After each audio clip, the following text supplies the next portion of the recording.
Welcome to Byte-Sized Tech, where we blend casual conversations with insightful discussions on the latest in technology and gadgets.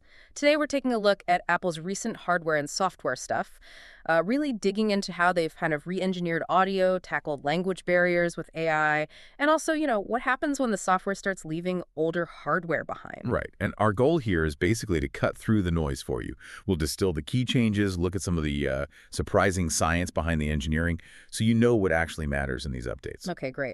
Let's kick off with maybe the most ambitious part, the new AirPods Pro 3. Apple's calling them best in class. Now, ANC, active noise cancellation, that started back in 2019, right? So how did they actually achieve this big leap forward? What's fundamentally different in the acoustics? Yeah, it's fascinating. It actually came down to, well, physics, really. They had to change the physical acoustics of the bud itself. They made the design smaller.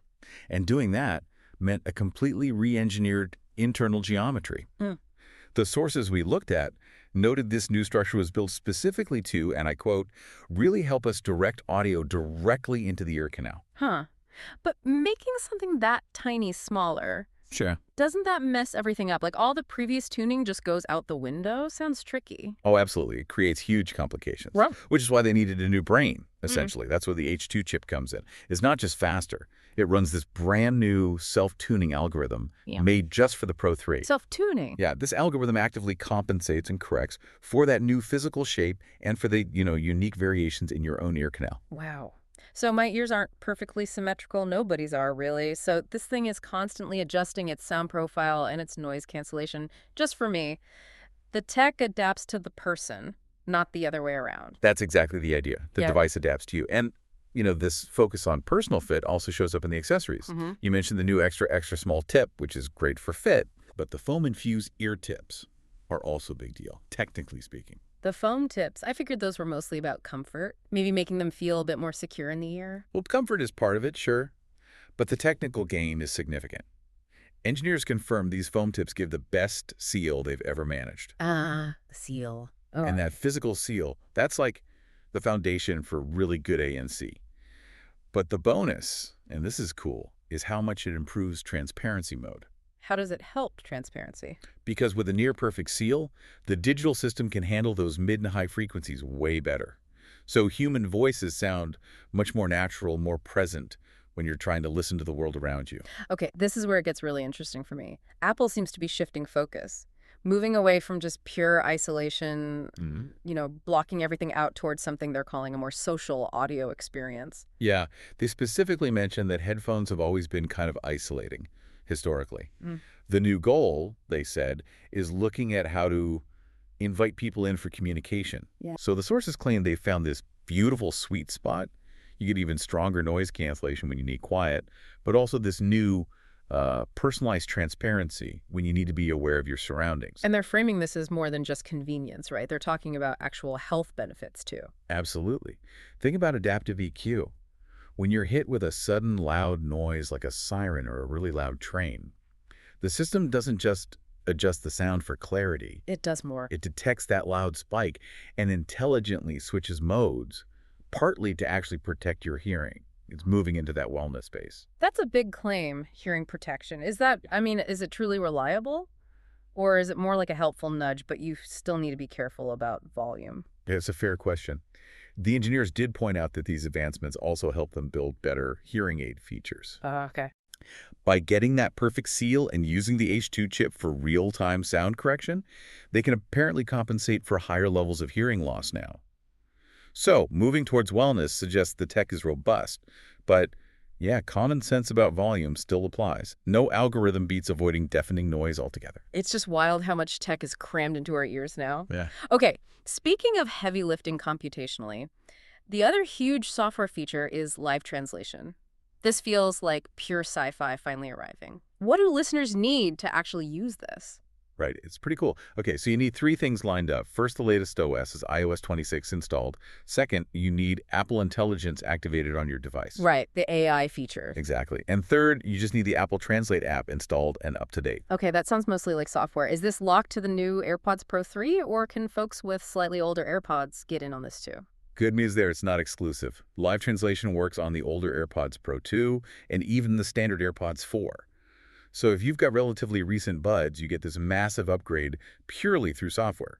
That's fantastic. So, okay, I've got the gear, I've got the software. How does it actually work in, like, a real conversation? Is it clunky? Are you pulling out your phone all the time? They've tried to make it smooth. You open the Translate app, go to the live panel, pick the language you need to hear translated. Right now it supports Spanish, French, German, Portuguese, and English. Once that's set, you just wear your AirPods, press and hold the stem to hear a little chime, and then the conversation starts getting translated right in your ear. Yeah. Input and output all through the AirPods. Okay, but what if the other person doesn't have AirPods? Does it still work? Yeah, it handles that too. If you both have AirPods, it's seamless, like a simultaneous translated chat. Yeah. If it's just you, you can pull out your phone, you speak, they see the translation on the screen, they speak, you hear the translation in your AirPods. It keeps things flowing, maybe with a slight assist from the phone screen. That's genuinely impressive, powered by that H2 chip, presumably. But this whole thing, software features meeting specific hardware, really comes into focus with the tvOS 26 update, doesn't it? Let's shift to the living room tech. What came to all Apple TV units? So any Apple TV that can run tvOS 26, even the older HD models, surprisingly got some useful baseline updates. Things like support for the PS5 DualSense controller, which is nice for gaming. Yeah, I finally... Updated Dolby Atmos support, and some new ways to customize the aerial screensavers. Foundational stuff. But the big visual change, that liquid glass look, Yeah. it makes the interface seem brand new, kind of glassy and reflective. That's not for everyone, is it? Why the split? Yeah, that's a classic case of feature segmentation. Liquid glass is only for the second and third generation Apple TV 4K models, the ones from 2021 and 2022. If you've got an older 4K box or an HD one, you get the functional updates in tvOS 26, but visually it looks the same as before. The older chips just can't render those complex graphics smoothly. So my first gen 4K box feels a bit left out, even with the latest OS number. Ouch! Yep. And gets even stricter with more demanding features, like the new Apple Music Sing karaoke mode. Oh yeah, the karaoke feature. What's the deal with that? Even more exclusive.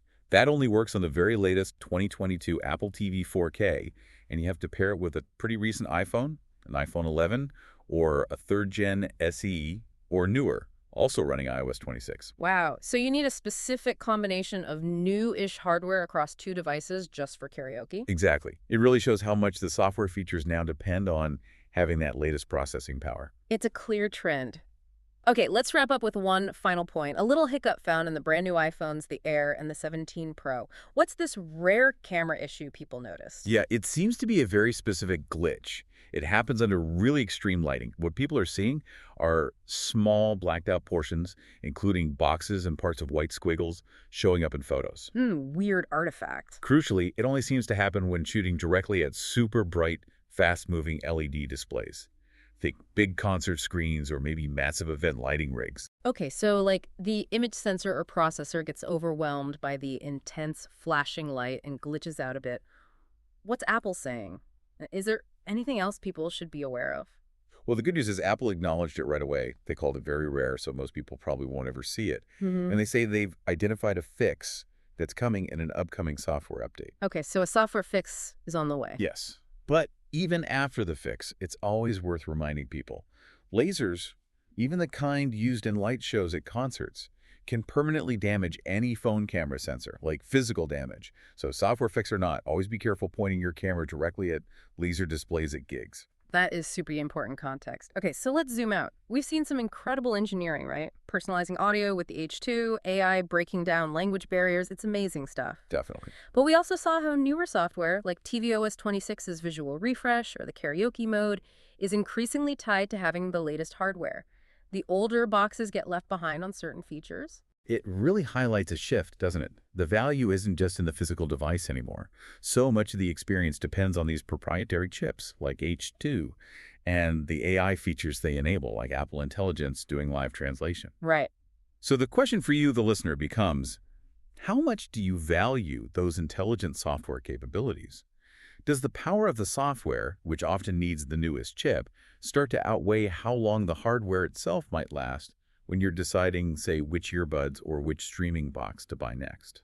That's a really interesting thought. Is the value shifting from the box itself to the smarts inside? Smarts that might require more frequent upgrades? Definitely something to consider. Thanks for tuning into Byte-Sized Tech. If you enjoyed this episode, like, comment, share, and subscribe for more fun tech discussions.